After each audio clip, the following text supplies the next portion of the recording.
Voilà, bonjour à tout le monde, bonjour Bandeko Nyonso, Bazaï Kolanda Bisso à travers le monde. Moi, c'est Olivier Bolia.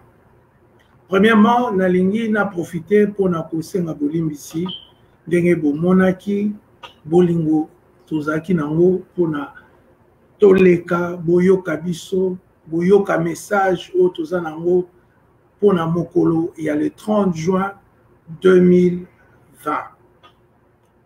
Bandeko nanga, le 30 juin, ezali mokolo yali sekite.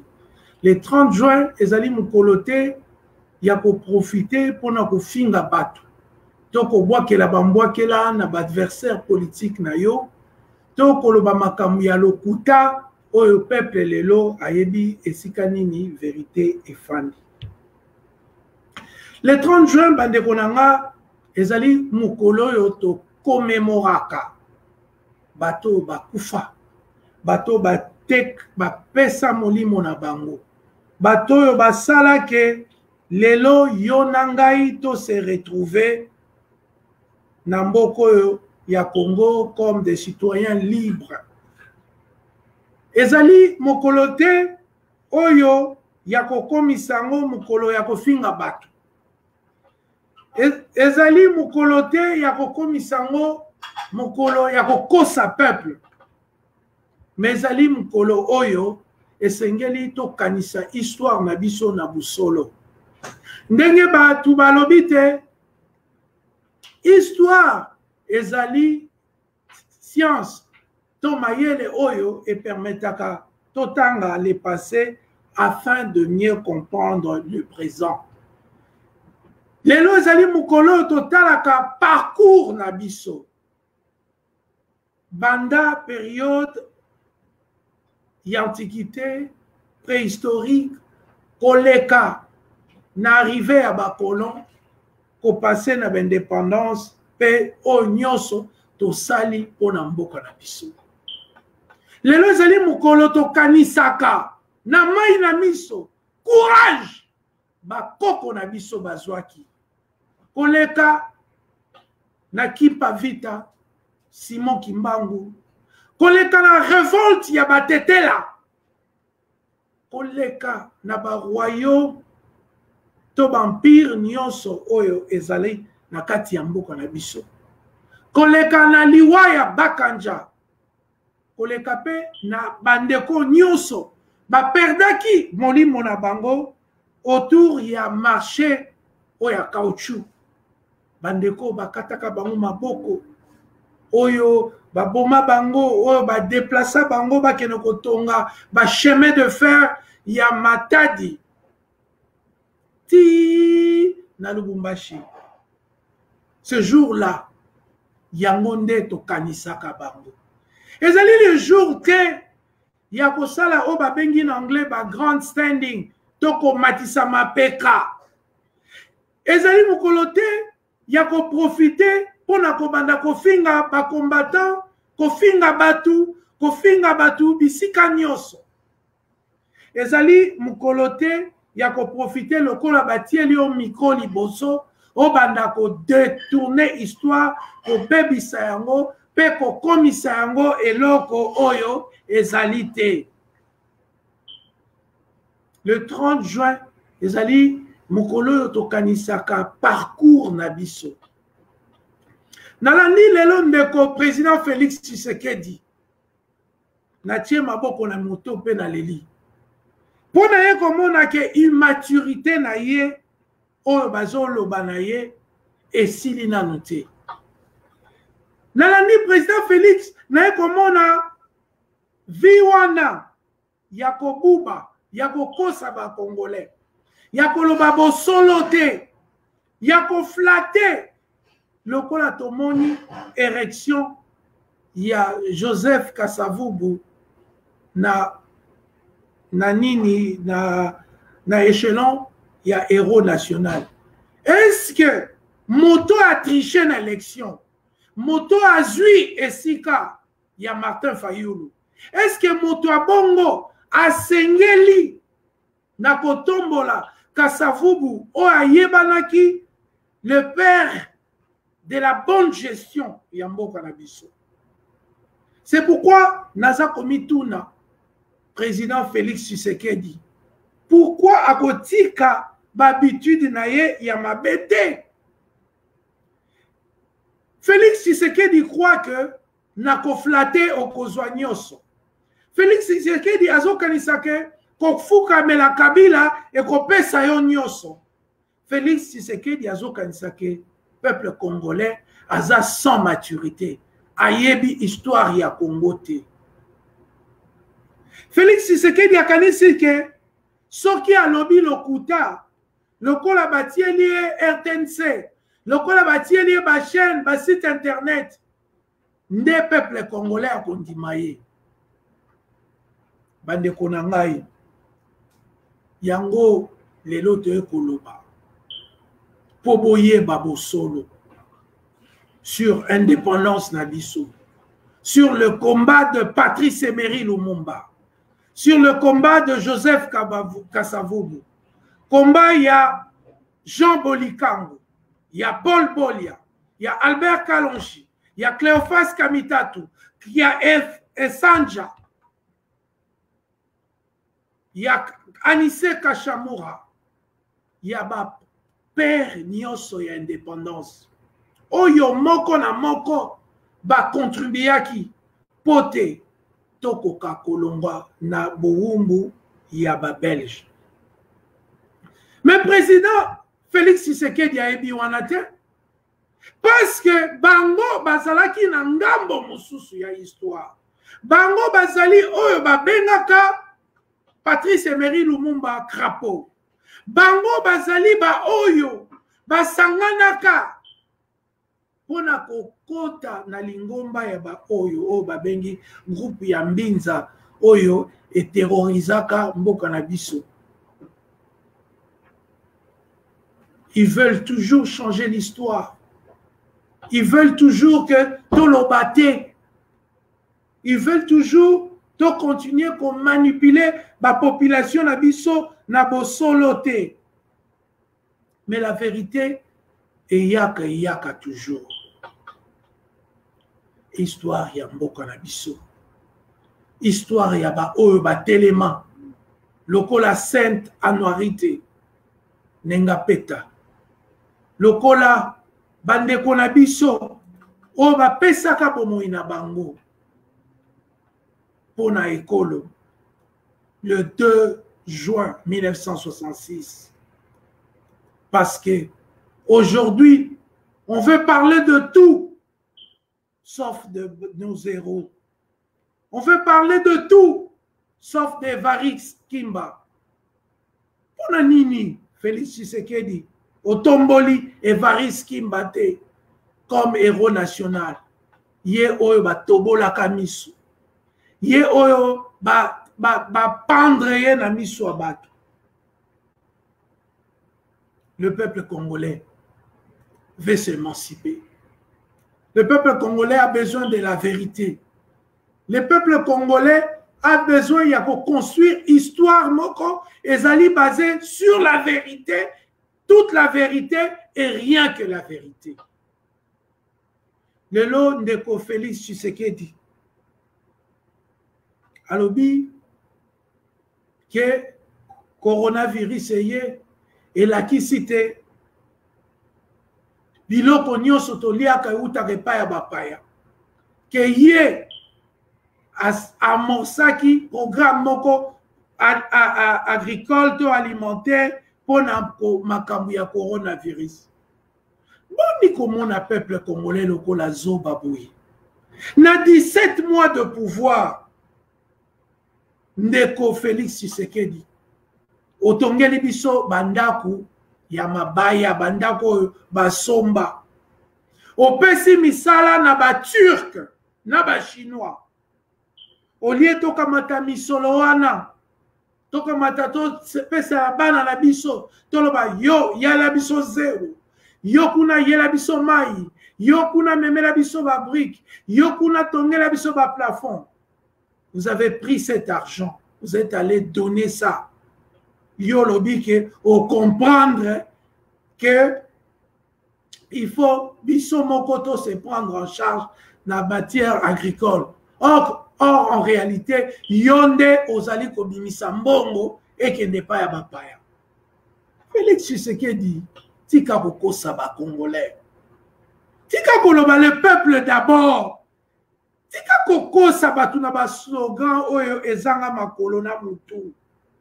Yo lobi le peuple d'abord. Mettez la montre yozolata. Il y a 600 000 $. T'as mis tout cas. Vous allez ça. T'as le nombre de voyages au sali à l'étranger. Des voyages qui coûtent 2 millions de $. Na ba caisse ya l'État. Ba caisse na biso oya pasi. Oya kozanga. Oya kokelela. Yo kamati misolo wana ozwaka 2 millions ok na Éthiopie, 2 millions ok na France, 2 millions ok iboye. Dans si malokolo monaka peuple congolais babolole, on oublie le peuple d'abord. Le peuple d'abord. Mais le peuple a yembeli yo alobi la famille d'abord. Bozali kolia biloko tondi binoti na mongongo. Le peuple congolais souffre. Et vous, vous êtes en train de nous donner, nous balancer de slogans creux, le peuple d'abord. Alors que nous savons que c'est la famille. C'est la famille qui est en train de se nourrir. C'est la famille qui achète des villas en Belgique. C'est la famille qui est maintenant en train de posséder ma mine na Katanga.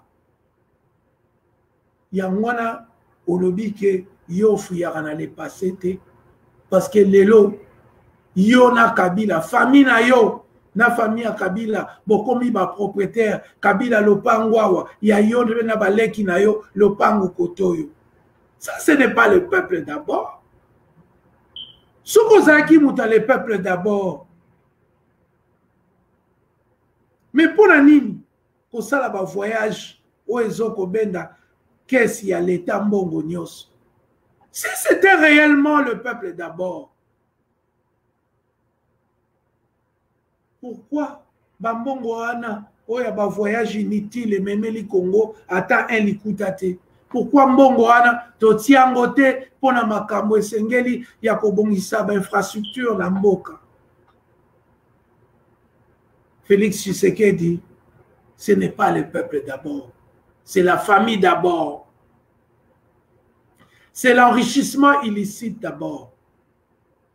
Lelo, oye kokosa lisusu peuple, kolobake yonde olingi kotia état de droit. Or, muto bakangi azali directeur na yo. Ou soit, ozali complice na ye, ou soit, ozali incompétent pour yebaki te kazoyiba. Ou soit, ndenge ndeko Shabdari ya koyebisa biso que investigation wana ezalaki encouragée par le ministre de la justice ya FCC. Donc ewutaki na yo te. Soki ezalaki pona yo me makambo na bino oya kamere to ya bandeko mususu eningaki ko continuer. Yango na ye kobelela ndeko Félix. Na ye koyebisa yo tika lokuta. Tika ko manipule peuple. Tika ko kosa peuple. Peuple yebi ba oyo ba bundaka pona ye. Peuple yebi ba oyo ba kufa. Peuple yebi Floribert Cheber. Ayebi Amat Tungulu. Ayebi Boteti. Ayebi Pasteur Lukusa. Batwana nyoso yo lobi liwana bango etali lisusu yote. Arrêtez de voir de deux discours. Ozali na Kabila oya pesi yo bokondi olongate. Bokonzi ya ndeko Fayulu. Yo kangami otingami na bokonzi ya moninga obakisi lokuta na kati ya bokonzi ya moninga. C'est pourquoi tu es ko interpeller yo. Nga na ye ko interpeller yo. Tika Lokuta, président issu de la tricherie électorale. Tika Lokuta, bakongomani, bana Congo, baebi, oya longa ki ezali yote. Soni, ko utiliser Congo ya Nzambe, tango uti na koyiba eloko ya moninga. Bakongomani baebi nyos. Yango toye ko interpeller yo. Tika Lokuta. Otamboli na Lokuta pe mikolo mingi. Otamboli na Lokuta pe tango mingi. Olakisi te bolingo ezali te. Soki lelo tribalisme. Oyo lobi ozali kobunda. L'endroit le plus tribal de la République, c'est la présidence de la République. Esika yozali. Esika yozali nde tribalisme. Eleki kutu ya bisika nyonso. Tribalisme eza la présidence de la République. Tomoni yango te na Kasavubu. Tomoni yango te na Lumumba. Tomoni yango te na ba ministre. Tomoni yango te na bopito. Tomoni yango te na banzela. Tomoni tribalisme à outrance. Le président Zokene Mobembo, tantôt on a 200 personnes, à Memi, 180 personnes, il y a tribune. Où est-ce qu'on a vu ça en RDC? Si ce n'est la présidence. Il y a un autre lobby de Soussou, Félix Tshisekedi, Tika Lokuta. Yozali Moutou ya Batute. Ozali nde Moutou, Oyo Azoro Sala. Promotion, il y a tribalisme. Au sein, il y a cabinet na yo moko. Ce qui est quand même écouté, mais bateau école,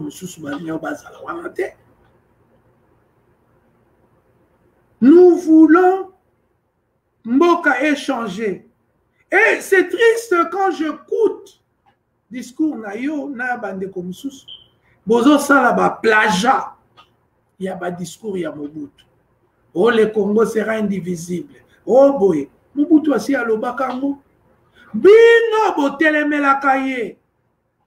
Boumemi lelo peuple na erreur. Lelo bapaya bakota. Parce que votre opposition n'était pas structurée. Votre opposition n'avait pas une vision. Si c'était de prendre la place de l'autre et s'enrichir. Yango te koyebisa ndeko Félix Tika Kobuka Lokuta. Peuple ayebi peuple aza bololete. Peuple ayebi ke na kamwe na ksampu. Babomaki mutu ya ONU. Babomaki na collègue na ye ya mwasi. E yo lobi okofuye nete. Me bato babomai na kamwe na ksampu. Baza ba Congolais. Kaka loi électorale ou loi ya o basalinde leki na motuya Nandimiti. 2 millions de femmes violées na est ya mboka. Basali bango o nyoso ya mabe o yoko kiko tolérer basala la mwasi na te to na bana na basité. Mais pour les gens de l'Est, on a eu bazan la tinate. Baboma bango. Depuis oye, na pouvoir na yo il y a 17 ans, il y a enrichissement. Situation nini, et si échangé na Kivu. Makambu nini est comme malamu pour le peuple na Kivu. Et l'oko mokote. Et yo lobi oko fuyete. Yo lobi oko talate. Lokola bapesi yo bokonzi ya moyimbi, mokonzi yango elongoli yo miso. Mais le peuple voit tout. Et le peuple a jugé. Peuple a zomona. Peuple a yebi. Kokanisate ke peuple congolais ezali ka ba fanatique o bazali prêt ya kondima lokuta na yo. To ba fanatique o bazali prêt ya kolanda mabe oyo zo sala peuple. Ba fanatique o bazali prêt ya soutenir un président oyo a triché na l'élection. peuple congolais aza misokoleli. Peuple congolais azali kotala. Peuple congolais a posé un dernier mot. Yango na yebisio. Il ne faut pas se tromper. Bob Marley aliyembaka okoki kokosa batu mbala moko mais okoki kokosa batu mbala na mbala te libela libela. Ba vidéo na yo eza na internet. Ba flip flop na yo. Ba changement de point de vue na yo. Tout ça eza na internet. Mais biso lelo toye to koloba nini? Toye koyebisa yo mokolo indépendance. Ezali mokolo tokanisaka bawa. Ezali likambo ya koya kofinga batu te. Ezali likambo ya koya ya koloba hotel tel boye te to ya kobuka lokuta te.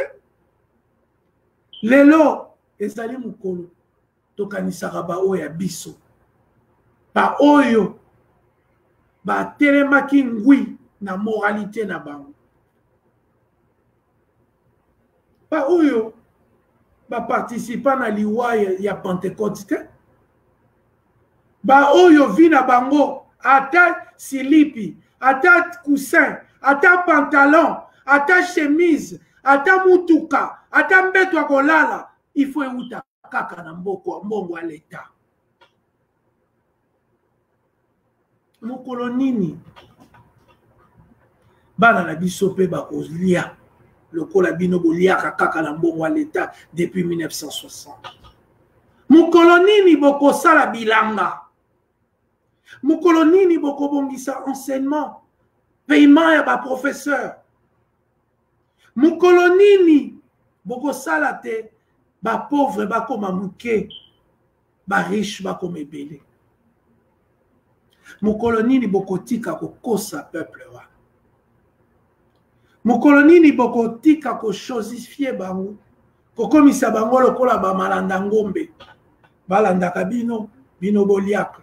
Balandaka bino, bino botiaka biloko na monoko. Balandaka bino, bino bolataka. Balandaka bino, bino bokendaka kotrahir. Balandaka bino, bino boliaka mbongo ya Kabila. Boya kokosa ba semblant de guerre. Or, lorsque le peuple a yebi ke bokondi nyonso na RDC eza na maboko ya Kabila. C'est pourquoi tu es interpeller yo mukula lelo. C'est pourquoi tu es koloba. C'est pourquoi tu es kobelela. Que le 30 juin 2020, eza mukolo ya réflexion. Quand je dis réflexion, na kozonga sim ou rétrospection. Ezali mukolo tozo kotala depuis Antiquité en passant par l'arrivée des colons, la colonisation, l'indépendance. Makambo nini ya malamu tosali na makambo nini ya mabe tosali. Depuis 1960, après la fin de la Première République, mbongo à l'État et comment ponako tambusa train de vie na bino. Bosombi ndenge na lobi ata kusha mwana na mbongo mosala te kaka mbongo ya baleta. Depuis 1960, vous vivez que sur le dos de l'État congolais. Aujourd'hui, na Njili, na Bukavu, na Goma, na Likasi, na Boma, to na Bumba, ba Congolais msu bazali. Oyo nanu ba moni bolamu ya mboka na bangoti. Tangu bino boza kodondwa, bana bazo tanga te, bana bazo lia te, bana bazo zwa eloko mokoti. Et vous êtes en train de dire au peuple congolais que tout va bien. Et que vous êtes en train de... Vous avez un plan d'agriculture pour ce pays, alors que Bouyebike, Nabosolo, vous en a planté. Ça fait 17 mois. Pendant 17 mois, qu'est-ce que vous avez impulsé? Si ce n'est la haine tribale, tellement que votre bureau est rempli de gens oyo bauti côté moko. Les Congolais, bazo croire sous na yote. Bazo croire l'avenir à kitoko na yote. Bazo croire que tu fais partie du problème. Et en tant que tel, tu ne peux pas être à la fois le problème et la solution. À moins que au démissionner, aux ongela vie na yo aux alakina. Lelo ezali jour tolelaka. Lelo ezali jour tokanisaka. Lelo ezali jour tobwakela rabatu bambwakela te. C'est le jour où nous nous tenons la main de la main pour pleurer nos morts, pour pleurer nos héroïnes et nos héros, pour donner un peu de temps naba oyo topesaka bango tante, pour kopesa temps kokenotika ba fleur et pas il y a bateau qui ont marché dans la droiture, qui ont défendu mboka na biso ti na kopesa liwa na bango. Lelo ezali mokolo tokitisaka ndembo na se mpona kotala oyo tosali te, oyo tolingi tosala. Ezali mokolo te toya koregle bacompte na biso na baadversaire politique na biso. Eza mokolo te toya kobwaka bambwakela kolakisa immaturité na biso. Lelo ezali mokolo te toyaka mpona koloba tala ngai, parce que ce Congo là ya tala ngai esali eloko te.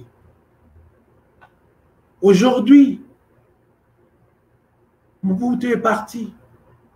Les Lumumba ne sont plus là. Tous les Mpaka sont partis, les Kulutu, Bakenda, Batiki Bisso. Est-ce qu'aujourd'hui, Félix Tshisekedi, tu peux te dire que Makamuyozo sa na Congo wana, Makila na Bango, na Sama Beleza na Kimia? Est-ce que Félix Tshisekedi, et si quand Yozali, tant Moussouzou mela lotoko ya champagne, d'être moni, peuple azolela, mon col anniversaire na yo, ozomela lotoko, otie musique makasi, na présidence, même ma voisin bazo kokola la te, pour yo tie musique no makasi. Pour yo lobike talangai, na zui, ata na zui ya moyibi, na komi. Et si quand ndeko Martin Fayulu il fallait kazala, ngana boteli esika. Et puis na sonité, ozoye kotia kombo nzambe na lokuta. Eza ko déranger ata mukete. Parce que pour na yo, la fin justifie le moyen. Ndeko Félix, omemi mboka na biso nase. Je veux te dire la vérité. Et si Kabila tika kiango, yo dindisi yango lisusu. Immoralité à Kabila ezala kiawa, yo memi yango lisusu na se. Bozoba na haut niveau ya ma instance, yo memi yango. Okomisi peuple na biso lisusu pambala pambala. Lokuta ekomi makasi. Papa no abenga kamende Tchakou national pour na ko référer na ba mensonge na ya banay ko se répéter et puis ko croire na wo. Est-ce que Lelo Félix Tshisekedi au côté le mapé devant la mère ben de Lelo obenga ye ke yoza mutu lokuta? Ce qui n'est pas aux ongisa, toza kaka bazoazo de même plumage. Le peuple a tout compris. Le peuple congolais n'a pas sinaï, n'a Kikwit, n'a Tanganyika, n'a Isiro, n'a Mayombe. Ils ont tous compris. Ils ont tous compris que tu es un grand agent de malheur, Yambo Kanabiso. Ils ont tous compris que oza na plan mon côté. Tango le kaka na émission na Top Congo et que batunaka yo plan nini oza nango olobaki naza na planté plan na ngai obanda mokolo na kokoma na pouvoir o na kokuta na caisse nde na kosala nango plan. Aujourd'hui 17-18 mois souffrance ya peuple eza komata se komata lokuta na yo eza pe komata se komata mawa ezali te souci ezali te. Tu veux mentir pour mentir. Tu veux te faire passer pour ce que tu n'es pas. Et la réalité est que Ozako m'a passé dans ma population. C'est pourquoi le 30 juin, ce n'est pas le jour le 30 juin,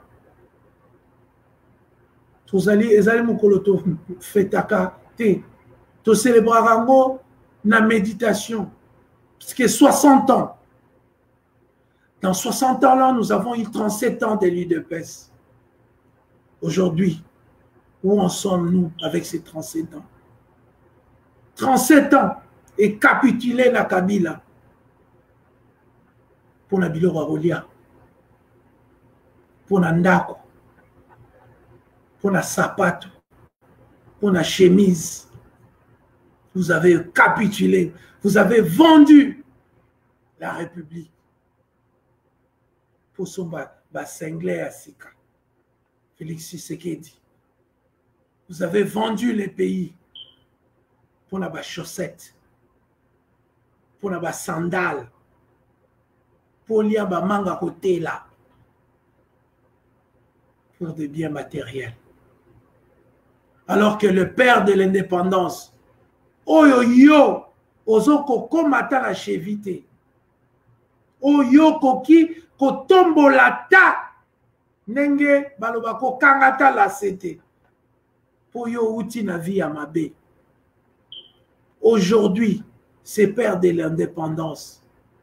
Ceux qui bamoni makambozo sala. Makila la bango sala karma na yote. Ceux qui ont moni, bamoni, ata papa na yo Etienne Tshisekedi. Paix à son âme. Oh yozo sala. Alenga ki oloba, mwano yo, na yebisa kibino, aza na makamu na ngade, botika ge akota makamu na nga ponani. C'est une honte de laisser ba pays étranger ba yaka kokote la biso tout le temps balingi bana biso bala la banzala bambongo zombi montre à $600,000 okoki kotiango te po ba bongisa mama oyemo ole okosa ba tous les peuples d'abord ezali ko bongisa mama yemo le peuple d'abord ezali ko bongisa banzela le peuple d'abord ezali kotala makambo nyonso, enseignement, éducation, santé. Le peuple d'abord n'est pas un slogan. Aujourd'hui, ce peuple-là est prêt à ça, l'article 64. Pour se débarrasser de yo. Yo oyo, oya pour ne pas sa Kabila Babeki. Lui qui était à la fin de son mandat, qui était prêt à aller vivre en Tanzanie, en exil ou à Dubaï. Yone Ozongisaï. Mais aujourd'hui, le peuple le sait. Et le peuple a sa priorité. Bateau Nyonso Babunda na yo na France, Belgique, Canada, au bois qui s'abango, parce que Kabila paie ça ordre, pas de combattants à la présidence. Parce que aux Alakatia Dili Molili.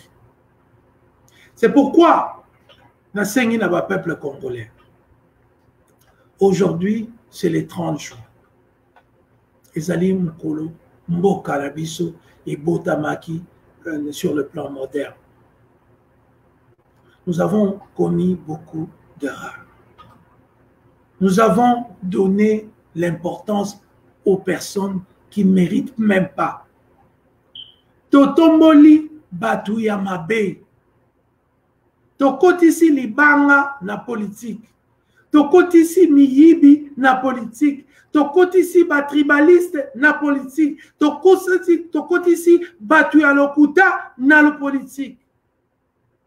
Et aujourd'hui, 60 ans après, quelles sont les leçons que nous avons apprises de tout ça?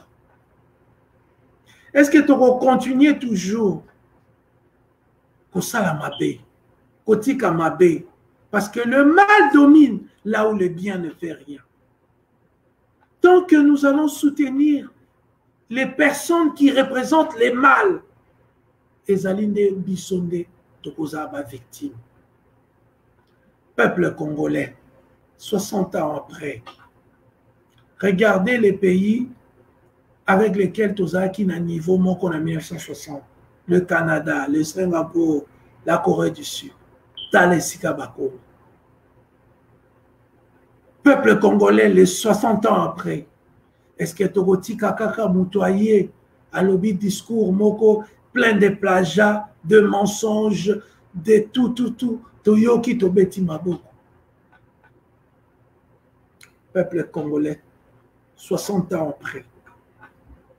Où est-ce que vous voulez que 60 ans et Koyambo Kolabisugoza? Peut-être la plupart d'Abissonios Tozali à Toza à société. Mais il est de notre devoir générationnel de s'assurer que nous avons un véritable état de droit. Pas un discours oyo, démagogue. Nous voulons un véritable état de droit où il y aura réellement séparation de pouvoir entre l'exécutif, les législatifs et les judiciaires. Nous voulons un véritable état de droit. O ezali alokutate okangi mutute. Onga mutunache état de droit. État de droit est un état d'esprit. Quelqu'un qui vole déjà les élections, une élection de quelqu'un d'autre, quelqu'un qui vole l'argent de l'État, quelqu'un qui ne dit pas la vérité à son peuple, n'est pas un défenseur de l'État de droit. Pour défendre la notion, il y a pour défendre l'État de droit, c'est premièrement, l'État de droit, l'État de droit, il faut s'assurer que biloko nyonso toloba ki tozo sala enseignement, ba professeur et université, ba tamboli bazolela, ba paiement na ba. Qu'est-ce que l'État de droit? Quel est le droit de nos enseignants? Quel est le droit de nos policiers et militaires? Quel est le droit de population du Kivu pour avoir 2 ou 3 jours de paix? Il n'y a pas d'état de droit en RDC. Pour avoir l'état de droit, ils allient ensemble et yaba loi nyonso. Respect yamibeko nyonso. Notamment en matière, il y a mbongo à l'État, il y a bien à l'État. Si nous voulons réellement un état de droit, pourquoi nous n'avons pas de carte d'identité? Après 17 mois, pourquoi il n'y a pas de carte d'identité? Pourquoi faire une carte d'identité? Pourquoi la diaspora n'a pas encore de cartes consulaires afin que ceux qui sont Namboka, au lieu d'utiliser des visas, pour l'accès à la carte consulaire, disant qu'ils sont de Congolais ou d'origine congolaise? Parce que vous n'avez pas de plan pour ces Congolais. Comment vous parlez d'état de droit lorsqu'on n'arrive pas à maximiser les recettes de l'État parce que dans ta propre famille, il y a des gens qui ont des sociétés à revenus illicites? Kabila n'est pas la seule personne. Du moins, il n'est plus la seule personne. Aujourd'hui, dans votre entourage, il y a des Congolais. Oyo, Bazali Kozwa, Mbongo et à l'État. Il est grand temps que le peuple congolais Boulamka. Il est grand temps que vous vous débarrassiez de slogans mensongers, largués pour vous endormir comme l'opium. Il est grand temps, bandeko nanga ba congolais, que biso moko tokoma na jugement critique sur société na biso. Au-delà de tribus, au-delà de fanatisme, au-delà de affinité personnelle. Il est grand temps que tozwa mboka na biso na maboko. Tobimisango na occupation ya bapaya. Biso moko tokoma ba maître ya destin na biso. Et ça va prendre quoi? Ça va prendre les changements de paradigme. Et lingi koloba esengeli to changer lolenge tozotala makambo. Esengeli to changer lolenge tozoko juger makambo. Esengeli to changer lolenge tozo s'associer. Ba raison, ba but pour lesquels tozo sangala. Est-ce que le Congo est au centre? C'est pourquoi c'est 30 juin, 60 ans jour pour jour. Et Sengeli, tozwa posture yasika, intellectuellement. Il faut que to kotisa engagement intellectuel dans tout ce que nous faisons. Afin que nous torosala, et ça la motiver par la suprématie de l'intelligence. Bandekwa bolingo. 60 ans jour pour jour. Les pères de l'indépendance. Basanganaki. Courage, Yamakasi, pour défendre les intérêts de ce pays. Pour défendre la vision. Malgré que il y avait des combats internes lorsque Lumumba alingaki indépendance et salama mbalamoko et que Paul Bolia alingaki et salama malembe bayaki ko surnommer ye pene mundele parce qu'il savait qu'à l'époque il n'y avait pas de cadres, il n'y avait pas de gens formés, il n'y avait pas de gens qui pouvaient assumer des responsabilités à miner parce que bazaki na formation à Makasiti. Mais Lumumba aussi avait raison en disant que, quel qu'en soit, pas si, quel qu'en soit, l'erreur tout ça après, mais on ne peut pas continuer d'abord. Aujourd'hui, nous voyons les conséquences de ces deux grandes écoles de philosophie politique de notre pays. C'est pourquoi aujourd'hui, comme l'histoire a tendance à se répéter, nous continuons à avoir des gens qui ne sont pas qualifiés. Nous avons un président qui n'a pas fini ses études secondaires. Nous avons un président qui n'a pas vraiment un CV. Il y a Moussala, il y a expérience. Et même prédécesseur, Akoyaki n'a même béba Moussala vraiment basala mingité. L'histoire se répète encore, où nous voyons que nous avons des personnes qui dirigent, qui sont des immoraux, qui sont de matu vif, qui veulent que bamona ba voiture, balancer bamona banzembo. L'histoire est en train de se répéter. Nous avons l'ambassadeur des États-Unis qui continue à jouer le rôle de maître. Parce que ce n'est pas la faute des États-Unis. Les nations n'ont pas d'amis, mais elles n'ont que des intérêts. L'Amérique défend l'Amérique, c'est tout à fait normal. Et j'encouragerai les Américains à défendre l'Amérique. La France défend la France, c'est tout à fait normal. J'encouragerai toujours la France à défendre la France. Le Japon défend les Japonais, j'encouragerai toujours les Japonais. Et les Belges, les Suédois, les Brésiliens. Mais aussi, j'encouragerai les Congolais à défendre la RDC, le Congo, leur pays. C'est comme ça qu'on établit les équilibres géopolitiques. Soki mutu na mutu aza kotala intérêt ya mboka na ye. Aujourd'hui, nous ne voulons plus que l'histoire se répète dans d'autres domaines. Mobutu a quitté le pays, il a laissé tous les diamants, tous les contrats, tout dans notre sous-sol. Aujourd'hui, nous voyons que ces compagnies qui ont fait autrefois la grandeur de notre pays, comme la MIBA, la GECAMINE, mine de Kilomoto, les Kwasai, la cimenterie, tout ça, toutes ces compagnies n'existent presque plus. Or, Teka Yango. Nous devons nous battre pour que l'histoire ne se répète plus. Namakamwa mabe, yakoyiba mbongo ya l'État. Yakoyako telema devant 80 millions de Congolais estimés. Obanda kokosa bango ke nazo salaboué, nazo tongaboué.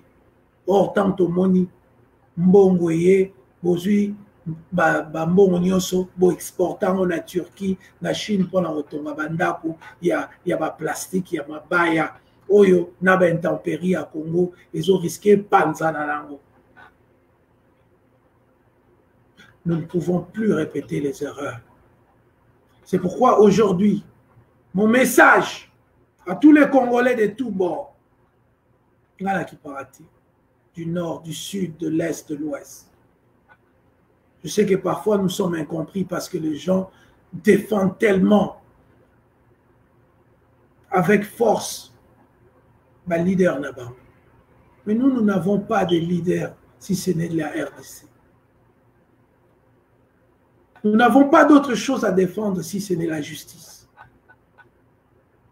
Nous n'avons rien d'autre à défendre si ce sont les élections bien organisées. Nous n'avons rien à défendre si ce n'est que nous devenons un peuple honnête. Yakoloba vérité bossolo. Voilà mon message pour ce jour au nom de l'opposition et la résistance congolaise. Ma réponse au discours mensonger du président Félix Tshisekedi. Et je vais lui dire finalement, jusqu'à quand? Jusqu'à quand vie Osaka Lokuta? Jusqu'à quand peuple a négligé parce que yo na famille na ona maman na oboliaka?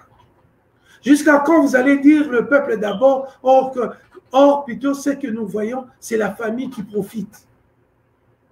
Il n'y a aucune route. En 17 mois, on a vu quoi de nouveau? Quelle impulsion nous avons vu que passer aussi là-bas. Nous n'avons rien vu. C'est pourquoi on a ici dans le Balaba congolais. Ezambo kanabiso. Ezalimbo kanabiso tozo lobela. Mutu moko te akoki ko kosa yo na ma etali Congo.